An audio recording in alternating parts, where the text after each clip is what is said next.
Oi, oi, oi, quinto ano, tudo bem com vocês? Aqui é a Tia Pati com mais uma aula de língua portuguesa e hoje nós vamos iniciar o estudo de um novo tema, um novo gênero textual, que é crônica argumentativa. Mas antes da gente começar o estudo desse assunto, vamos abrir aí o nosso livro? Pois é, nós vamos abrir aqui na página 49, olha aí o nosso mascote, o Patinha, dando as boas-vindas para você, para mais um estudo diferente, mais uma aula nova, onde a gente vai ver o que é crônica argumentativa, tá bom? Nós vamos começar explorando a página 49 do nosso livro de português, e aí você consegue perceber uma imagem que relata o processo de envelhecimento de uma pessoa, ou seja, ela está ali na primeira imagem representada como uma bebê e vai crescendo, crescendo até se tornar adulta. O que será que isso tem a ver com o novo gênero textual que nós vamos estudar hoje? Primeiro vamos responder algumas perguntas, vamos refletir sobre esse tema que está sendo abordado através dessa primeira imagem na seção troca de ideias. Então aqui na questão 1 e 2 da página 49 nós temos a seguinte proposta. Você já ouviu a frase "o tempo não para"? Para você, qual o significado disso na sua vida? E em quais momentos você gostaria que o tempo parasse? Então, aqui são questões que vão nos trazer uma reflexão para a gente poder ser introduzido no novo texto. E a questão 2 diz assim: para você, o que é envelhecer? E com que idade alguém é considerado velho ou idoso para você? E que imagem que você tem dessa pessoa? Perceba, são várias questões compostas. Você pode respondê-las aqui mesmo no livro. Nós vamos fazer uma discussão dirigida em sala de aula sobre isso, mas você já pode ir anotando aqui as suas ideias principais para a gente poder discuti-las mais tarde, tá bom? Na página 50, começa então a apresentação desse novo tema que nós vamos estudar hoje, crônica argumentativa.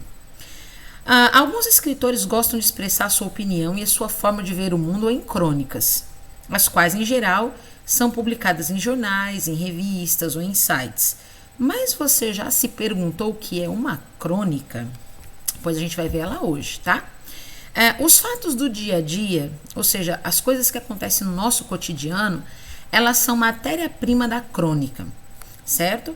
A crônica é um texto em que o autor vai apresentar um ponto de vista pessoal e particular sobre um determinado fato. A crônica argumentativa, ela é escrita em geral para ser publicada em jornais, em revistas, sites e até livros que costumam fazer coletâneas, né, desses tipos de texto. E existem vários tipos de crônica, daqui a pouco eu vou mostrar para vocês alguns tipos.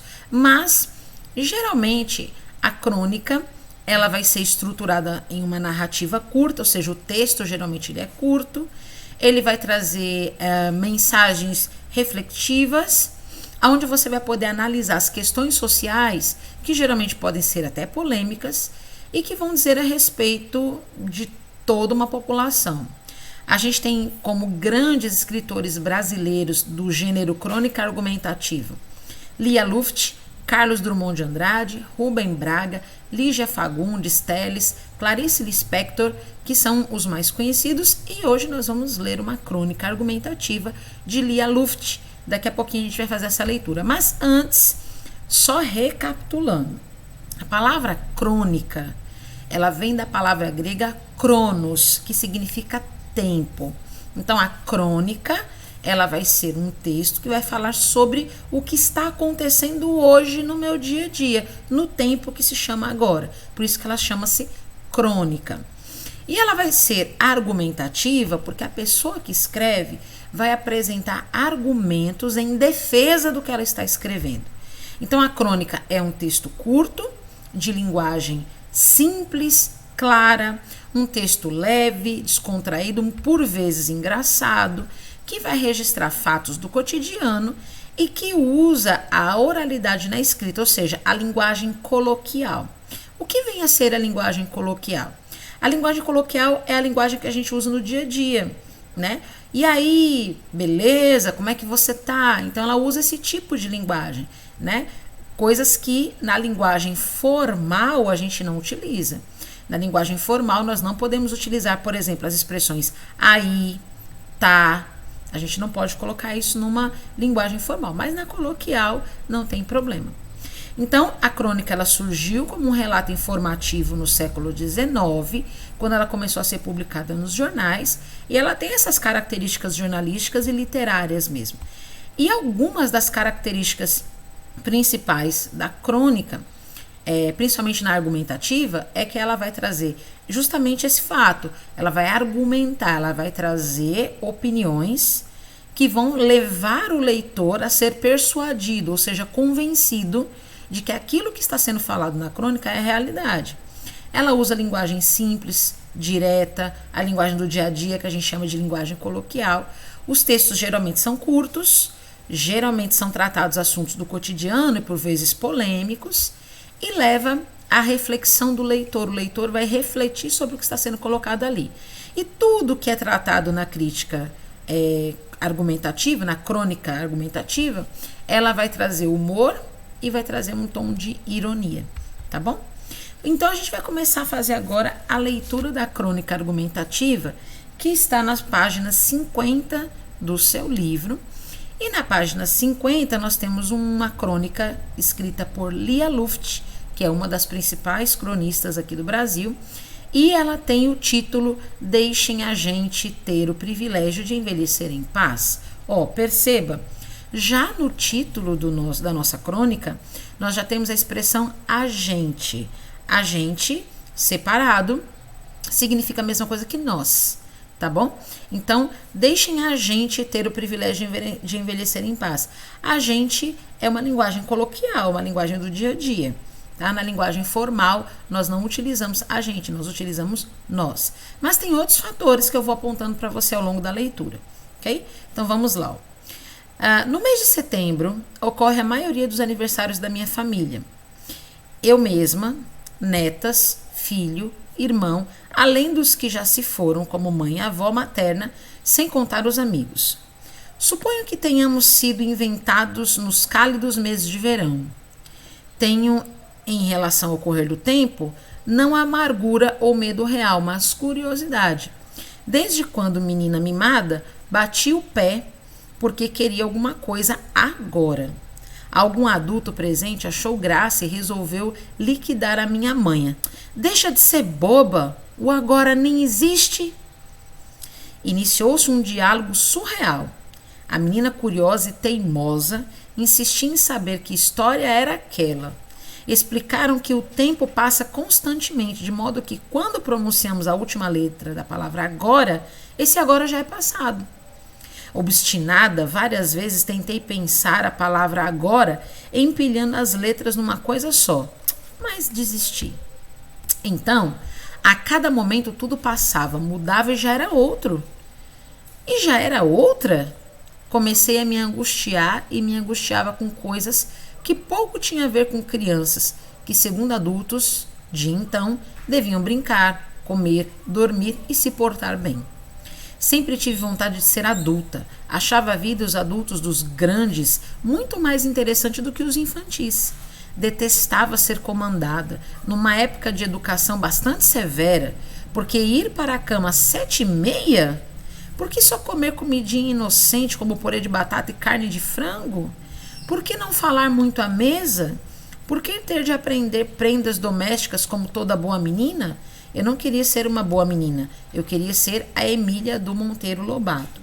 A Emília do Monteiro Lobato, se você não conhece, é a boneca de pano da Narizinho. E ela tem justamente esse perfil de ser bem questionadora, bem durona, uma menina bem irreverente, que falava as coisas que vinham à cabeça sem antes pensar, né? Ela era muito espontânea. E por muitas vezes ela se enfiou em enrascadas e problemas por conta desse jeito expansivo que ela tinha, de falar tudo que ela queria, a hora que ela queria e de exigir as coisas da maneira dela. Esse é o perfil da Emília do Monteiro Lobato. Na página 51 nós continuamos a crônica. Aí, olha só, aí, essa linguagem coloquial, tá vendo? A gente não usa num texto formal, tá vendo?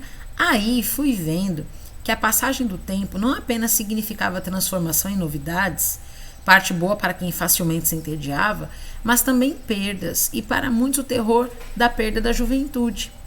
Tornou-se uma epidemia a busca desesperada por deter a qualquer custo os sinais do tempo.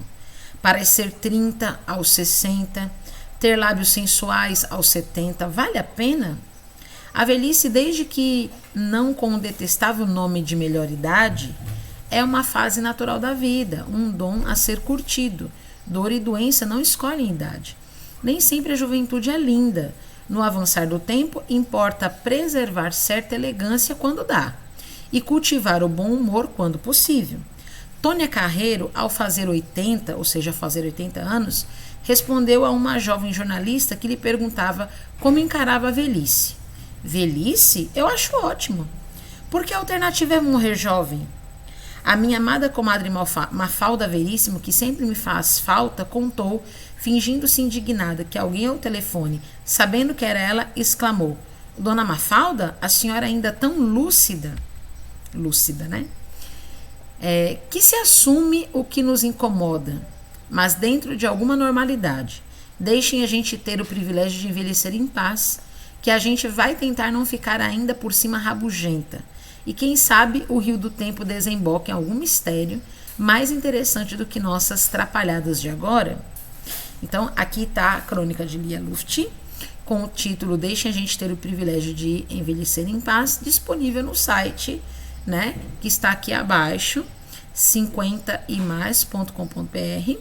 E como você pode perceber, essa crônica, ela tem muitos momentos de equilíbrio de tom irônico e também do equilíbrio da graça, do humor, da piada, né? Então, é mais ou menos assim que a crônica argumentativa ela é criada. Porém, perceba, em vários momentos, a Lia Luft ela questiona algumas questões acerca do envelhecer. Por que envelhecer é tão difícil para algumas pessoas? Por que as pessoas precisam ter uma aparência mais jovem? Como aquela diz, parecer ter 30 anos aos 60. Por que é tão valioso para algumas pessoas terem a perspectiva de serem jovens com a idade avançada? Então ela critica isso. E ela critica também a ação das pessoas e da mídia de fazer o uso de um termo que ela não acha tão legal, que é o termo melhor idade. Ela não justifica isso como sendo algo agradável, mas ela diz que envelhecer bem da maneira correta, da maneira natural da vida, é envelhecer em paz, ou seja, é ser quem você é à medida que você vai envelhecendo. Então ela traz aí argumentos que defendem o ponto de vista dela de uma maneira bem leve, bem descontraída, bem humorística, e também ela faz muita ironia, né, em todos os aspectos que ela posiciona aqui nesse texto. Então, você agora já sabe o que é uma crônica argumentativa. Você já viu como a escrita ela é bem feita. Ela é leve, fácil de entender, colocada na linguagem de uma primeira pessoa, e ela sempre vai utilizar termos que você usa no dia a dia. E vai falar de assuntos do dia a dia também. Aí, na própria página 51, você já tem algumas questões para você poder trabalhar. Por exemplo, de maneira geral, qual é a finalidade dessa crônica?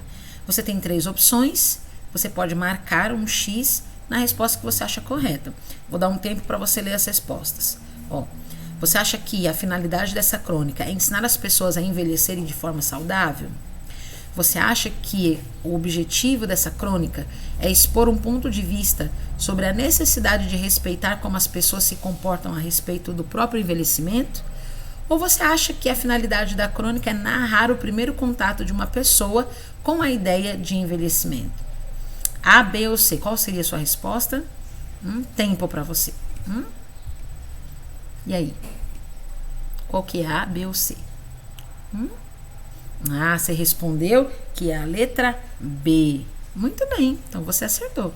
É a letra B, tá bom? Então, o objetivo desta crônica é expor um ponto de vista sobre a necessidade de respeitar como pessoas que se comportam a respeito do próprio envelhecimento. Agora é o seguinte, Perceba que é o ponto de vista da cronista, o ponto de vista da Lia Luft, certo? E ela traz um argumento: necessidade de respeitar como as pessoas se comportam a respeito do próprio envelhecimento. Ela diz que cada um tem o direito de envelhecer da melhor maneira que escolher. Esse é o ponto de vista dela. Já existem outras pessoas, como ela mesma cita, que vão dizer que envelhecimento é ruim e que, portanto, precisam ter uma aparência de mais jovem. São ideias e pontos de vista a serem defendidos de maneira diferentes, ok? Bom, a partir da página 52, vocês têm aí uma série de questões para responder. Nós vamos responder a página 52, 53 e 54. E eu vou ler essas primeiras questões aqui com você, deixando você ler as próximas, para que a gente possa responder nesse decorrer aqui de aula e na aula online a gente solucionar as dúvidas que ficarem ali, né, pelo ar. Então aqui diz assim, ó, no título, o leitor fica sabendo qual é, segundo a autora, a maneira ideal de envelhecer.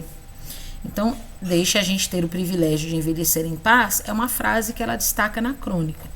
Como a cronista entende que deve ser o envelhecimento?